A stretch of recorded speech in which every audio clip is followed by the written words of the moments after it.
Hiya, I'm Pimmie, and I want to show you how I card with hand cards, how I card sheep's wool with hand cards, because I like to spin long draw from rolags, the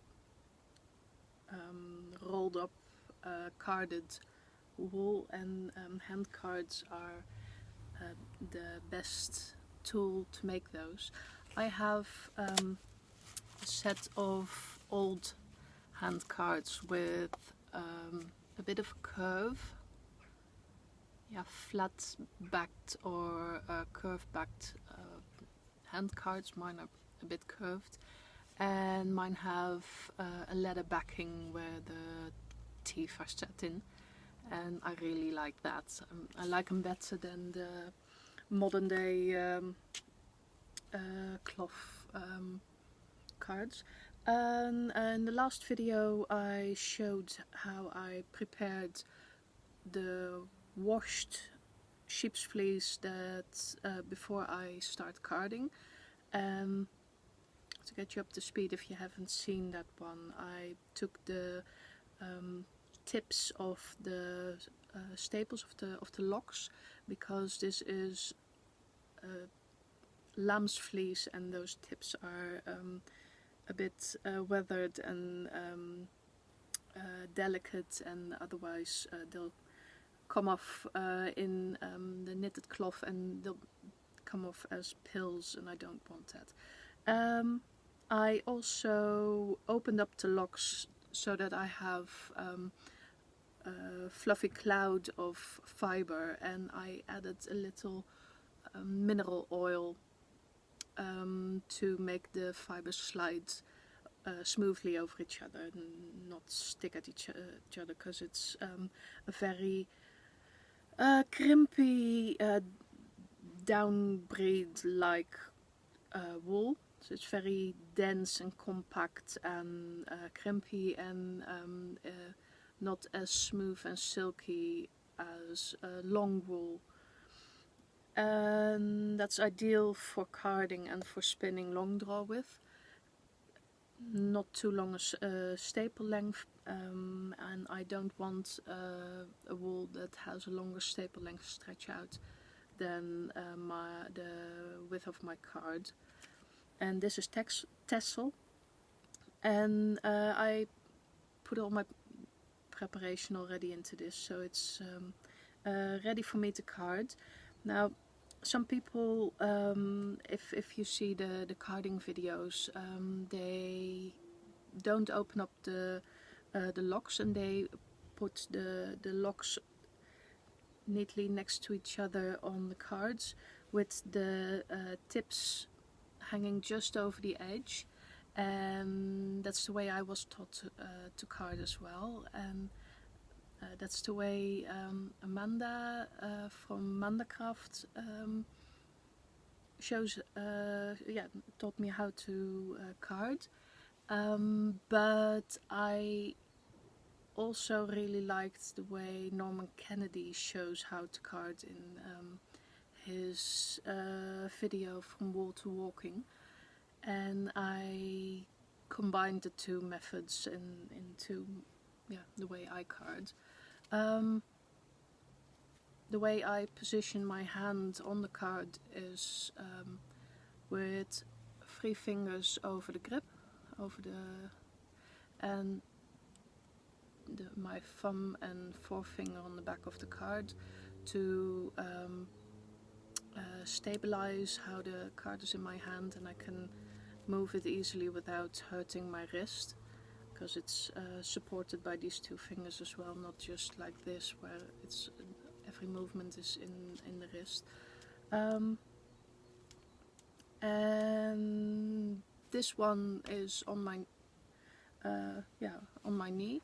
My foot is up on a little block to get my one leg up a bit higher, because if I make this movement I go down a bit, and otherwise in my right leg with the end of the handle of the card.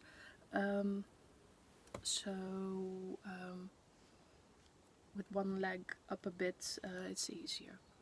Now, if you have the tips hanging over, then the first thing you want to do is open up the tips with to let the dirt that's usually trapped in there fall out. But I don't have to do that, so I don't start with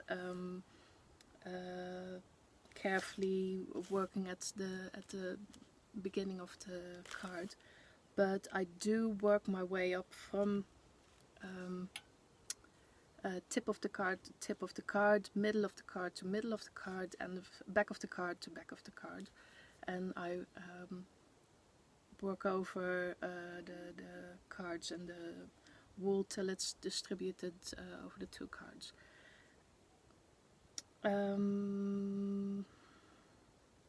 Usually in pairs of 3, so about 6 strokes I go over the full width of the card, and I have my wool distributed in over the two cards, so, like this.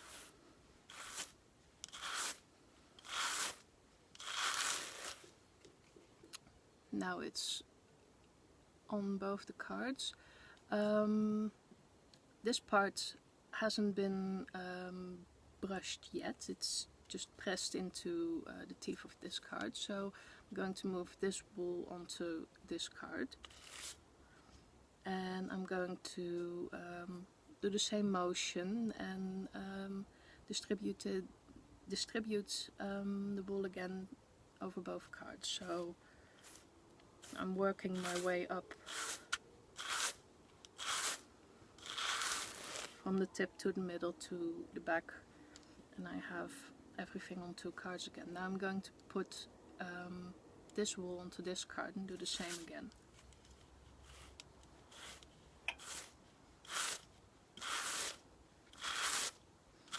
Now, unless I'm blending 2 or more types of wool together, this usually is enough to give me well carded wool, also because it's already the lock structure is already opened up, and now I can go on to forming a rolag.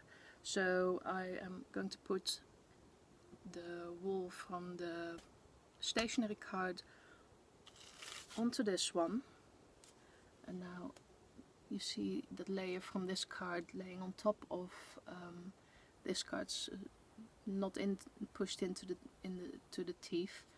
Now this pile I'm going to put on this one.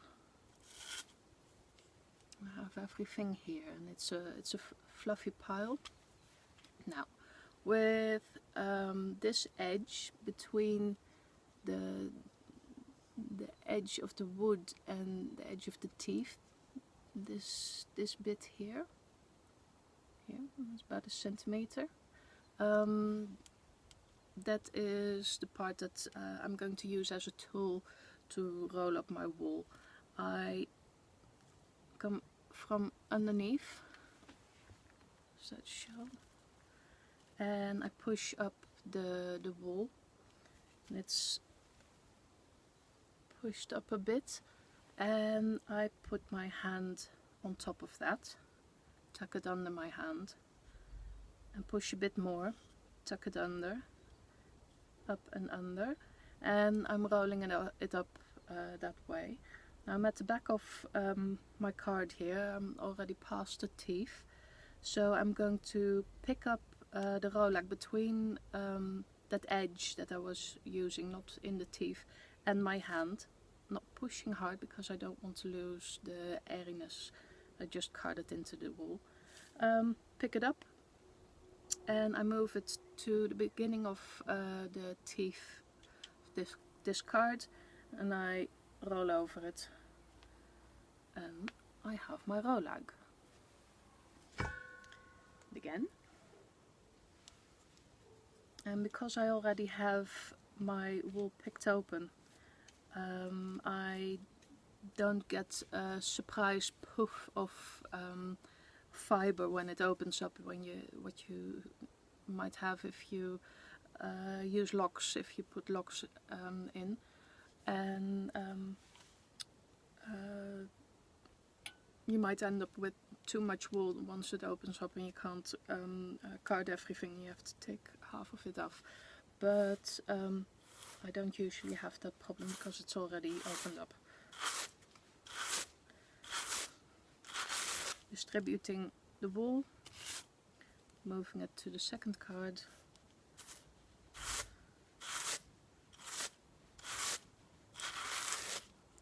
From the second card onto this one.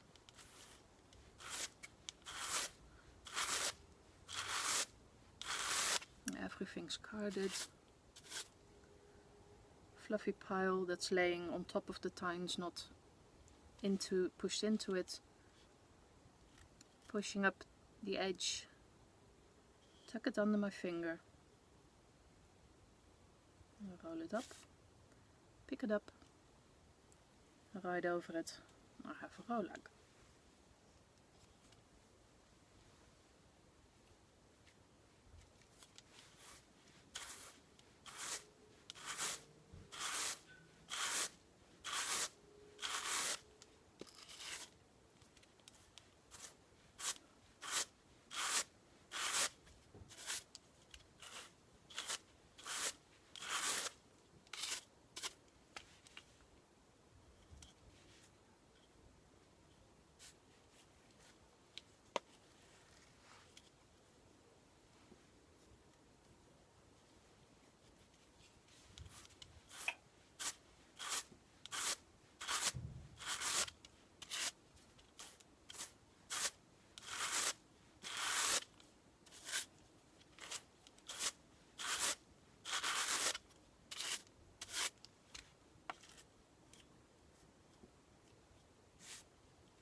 That's how I card piles and piles of rolags, because it takes a lot of rolags to fill 10 grams, and you spin them up quite fast doing long draw.